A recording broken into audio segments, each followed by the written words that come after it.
In this video, I will provide you with some simple steps to prevent termite damage and quite possibly some things that you might not be aware of. Now, termites can cause serious damage to your home, but if you can wrap your mind around some of the stuff I'm going to share with you in this video, then I think at the very least you're going to have a better shot at making your home last longer and reduce the amount of future repairs that might need to be done to it. And the first thing we need to understand is that the key to this is to eliminate the things termites crave, and that would be food, moisture, and warmth. And I think most of you know that the food I'm talking about is going to have something to do with all of the wood located in your house. And yes, sometimes this is going to include your furniture.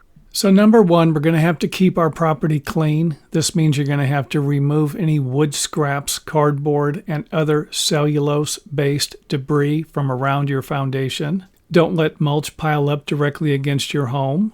And you might even consider using gravel or stone mulch near your foundation instead of wood mulch.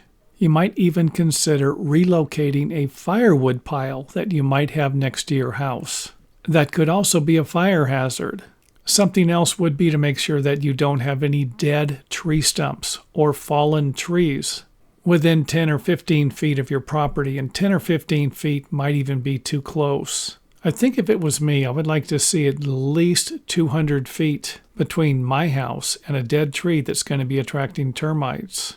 Number two, moisture control. Fix all leaky pipes or faucets as soon as you possibly can, always. Make sure that water doesn't puddle up around your house, because water can soak into concrete, it can soak into your concrete footings, and work its way up into the wood framing.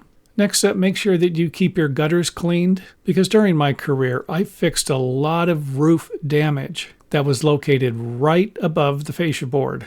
Another thing would be to seal up any cracks that you have in the exterior, or even cracks that go into your building foundation. Anything that can allow water into your walls and affect the framing. And last on the list, make sure that you don't have any wood to ground contact. And this would include wood siding, decks, or other wooden structures. And if you can, maintain a barrier always of at least 6 inches between any wood siding or wood framing and the soil.